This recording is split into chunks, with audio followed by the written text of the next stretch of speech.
politisi Indonesia itu doyannya kan ngeklaim tuh. Jadi kalau ada pembangunan yang bagus, kemudian karya yang hebat, itu kecil kemungkinannya bila tidak akan dilanjutkan. Yang ada itu justru dilanjutkan, kemudian dia yang meresmikan. Tinggal yang presiden lama ini atau pemimpin yang lama ini memohon-mohon mungkin bahwa itu diawali dari masa saya. Jadi theoretically nggak mungkin dia cawe-cawe, ya. Tidak mungkin seorang presiden itu cawe-cawe. Kenapa? Karena cawe-cawe itu campur tangan, intervensi, ikut membantu yang bukan tugas pokoknya. Jadi ada kemungkinan dia melanggar sumpah jabatan tuh gimana? Oh iya dong. Berpikir positif. Iya. Mungkin waktu itu Pak Jokowi memang ingin bahwa demi bangsa negara supaya bangsa negara ini lebih bagus ya. Iya. Dan kemudian satu lagi mungkin dia juga lupa tuh isi sumpah jabatan itu.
Kita tahu bahwa presiden mengatakan dia akan cawe-cawean beda lagi.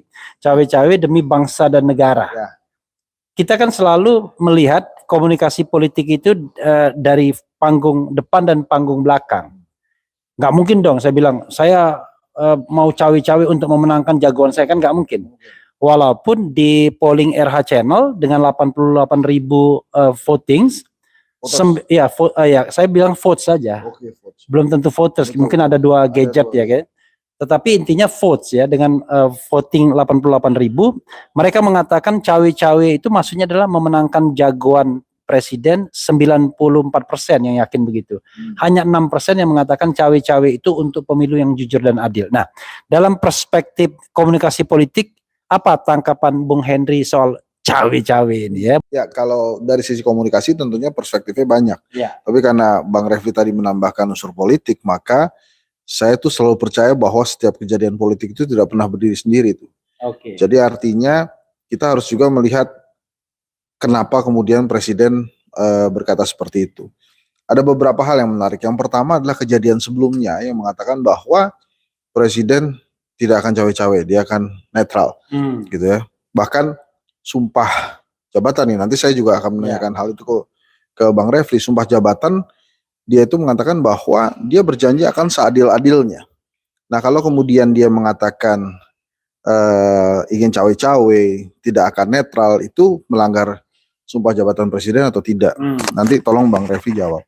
Nah, kemudian yang kedua, dari sisi sequence pada saat dia menyampaikannya di depan para pemret dan 3 orang konten kreator. Gitu ya. Saya protes karena Refli Harun kok dia nggak diundang sebagai konten kreator yang jauh lebih cadas. Ya, itu menurut saya strategi yang smart dari istana untuk tidak mengundang Bang Refli gitu kan, karena kalau tidak nanti kata-kata cawe-cawe justru nggak keluar tuh karena ada Bang Refli kan. Keluar kata-kata cadas. Nah, beliau menyampaikan secara langsung tapi tidak ada yang merekam, jadi semuanya ditulis. kalau dari podcast Berisik tuh, saya mengundang salah satu konten kreator yang hadir tuh Ari Putra, Alvito Denova Ginting, itu petinggi dari Detikkom, sempat menanyakan beberapa kali ke Presiden, Pak ini boleh dikutip atau tidak? Menurut Ari, boleh gitu ya. Nah, tapi kenapa kemudian dia tiba-tiba berkata seperti itu? Karena saya dengar setelah itu Pak Pratik berusaha menjelaskan ke yang hadir di situ arti cawe-cawe presiden. Ya. Nah, kemudian lagi yang perlu kita telah lagi, kenapa kemudian dia perlu menyampaikan secara langsung? Kalau dia nggak sampaikan kan sebenarnya nggak apa-apa juga, kita nggak tahu tuh. Kayak waktu kemarin-kemarin aja tuh, apakah sekarang tiba-tiba dia pengen jujur terbuka gitu ya untuk mengatakan ke rakyat Indonesia tidak akan cawe-cawe. Jelas kalau tadi pertanyaan awalnya ini maksudnya apa ya, cawe-cawe itu ikut campur. Ikut campur apa? Dia sudah jelaskan saya tidak akan netral dalam demi bangsa dan negara kata dia. Jadi artinya nampaknya memang dia Pak Jokowi itu akan berusaha cawe-cawe dalam pemilihan presiden 2024. Itu interpretasi Henry Satrio. Oke, yang menarik Bung ya, kita menghadapi dua kalimat atau dua bahasa yang mengatakan satu, saya akan netral. Ya. Saya tidak akan netral, saya akan cawe-cawe demi bangsa. Saya cawe-cawe, saya tidak akan netral demi bangsa dan negara. Ya. Itu sebuah kalimat yang sepertinya paradoksal. Mungkinkah seorang yang tidak netral, cawe-cawe, tapi tiba-tiba demi bangsa dan negara? Kalau kita kaitkan dengan pemilu kan demi bangsa dan negara itu kan pemilunya harus jujur dan adil. Ya, karena itulah cita-cita konstitusional kan. Silakan, Bung. Nah, makanya kalau kemudian dia berkata tidak akan netral, artinya ada yang mau didorong kan. Nah, kalau ada yang mau didorong ini dia ingin memenangkan seseorang gitu ya. Siapa yang akan dimenangkan gitu kan? Ini ada dua nama kan. Dia mau tegak lurus ke Ibu Mega dengan Ganjar Pranowo, atau dia mau dorong jagoannya sendiri Pak Prabowo. Atau tegak sendiri. Tegak sendiri tuh sama siapa tuh? Siapa nanti yang dorongnya? Nah, tapi kalau kemudian kita lihat alasannya demi bangsa dan negara, yang kerap sekali diperbincangkan itu adalah kelanjutan pembangunan. Politisi Indonesia itu Bang Refli, ini saya sampaikan di beberapa kali di beberapa media, saya akan ulang di sini. Politisi Indonesia itu doyannya kan ngeklaim tuh. Jadi kalau ada pembangunan yang bagus, kemudian karya yang hebat, itu kecil kemungkinannya bila tidak akan dilanjutkan. Yang ada itu justru dilanjutkan, kemudian dia yang meresmikan. Yeah. Tinggal yang presiden lama ini atau pemimpin yang lama ini memohon-mohon mungkin bahwa itu diawali dari masa saya. Bahkan kadang-kadang yang lama, yang inisiator bisa nggak diundang. Nah, itulah. Beli karcis sendiri. Nah, karena masalah klaim itu. Iya. Jadi, kenapa kemudian ditakutkan ini pembangunan ini tidak dilanjutkan? Saya berhipotesa dua. Satu, jangan-jangan tidak terlalu tepat guna untuk masyarakat. Yang kedua, mungkin berpotensi bermasalah. Sehingga dia harus pastikan bahwa pembangunan saya harus dilanjutkan. Nah, ini kan dua hal yang berbeda. Nah, kembali ke yang tadi, pertanyaan kenapa kemudian presiden harus menyampaikan itu? Apakah memang sudah direncanakan menyampaikan itu atau tidak? Tapi yang jelas saat ini konstelasi politiknya jadi berubah. Saya klarifikasi, dia menyampaikan itu menjawab pertanyaan audiens, peserta pertemuan, atau dia tiba-tiba keluar sendiri? Ya, saya lost di situ. Nah, enggak. Kalau kata yang hadir di situ, nanti dicek di YouTube-nya Berisik juga tuh. Ari Putra yang kami undang itu mengatakan dia bicara langsung. Saya akan cawe-cawe, saya tidak akan netral. Itu enggak sekali tuh. Beberapa kali disampaikan gitu ya.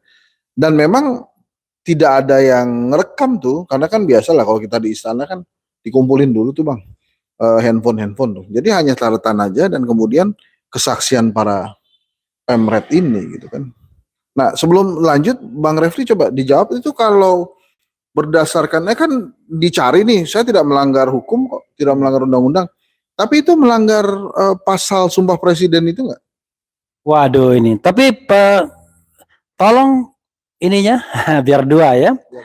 Nah, wah ini kalau ditanyakan kepada saya, sobat era sekalian sudah paham sikap saya. Karena cawe-cawe itu pasti bukan bahasa seorang presiden. Karena presiden itu primus inter pares, orang nomor satu. Ya. Dia chief eksekutif, ya. Dia kepala negara sekaligus kepala pemerintahan. Jadi theoretically nggak mungkin dia cawe-cawe. Ya, tidak mungkin seorang presiden itu cawe-cawe. Kenapa? Karena cawe-cawe itu campur tangan, intervensi, ikut membantu yang bukan tugas pokoknya.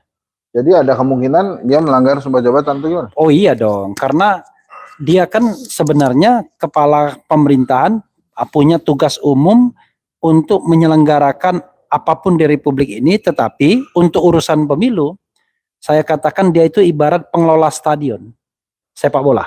Oh. Sebagai pengelola stadion sepak bola, dia menyiapkan rumputnya bagus, kursi-kursi penontonnya tidak rusak, stadionnya listriknya jalan, airnya jalan, pumpnya jalan, dan lain sebagainya. Oke. Tapi ketika pertandingan dilaksanakan, ya dia tidak boleh cawe-cawe. Hasil pertandingan ditentukan dari permainan, wasit yang netral, hakim garis yang juga netral. Jadi peserta itu ibarat peserta pilpres, kemudian wasit itu di lapangan ibarat KPU, hakim garis ibarat Bawaslu. Pertanyaannya adalah bagaimana kalau misalnya nggak netral wasitnya, kan bukan dia yang akan menghukum, ada komisi disiplin, Ya. dalam hal ini DKPP. Jadi dia tidak boleh cawe-cawe. Sebagai pemilik stadion, kewajiban utama dia adalah tugas umum pemerintahan. Mau dipakai mau enggak, stadion itu harus kondusif.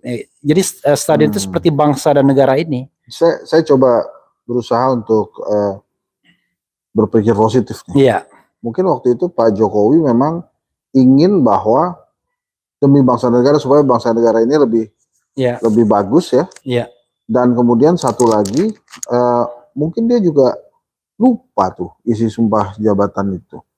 Makanya kemudian karena keinginan dia untuk memajukan Indonesia, terucaplah itu. Itu masih salah juga, masih nggak tepat juga. Ya, kita kan nggak bisa menghakiminya, tapi kan kalau kita pakai pollingnya RH Channel jelas kan, Ya.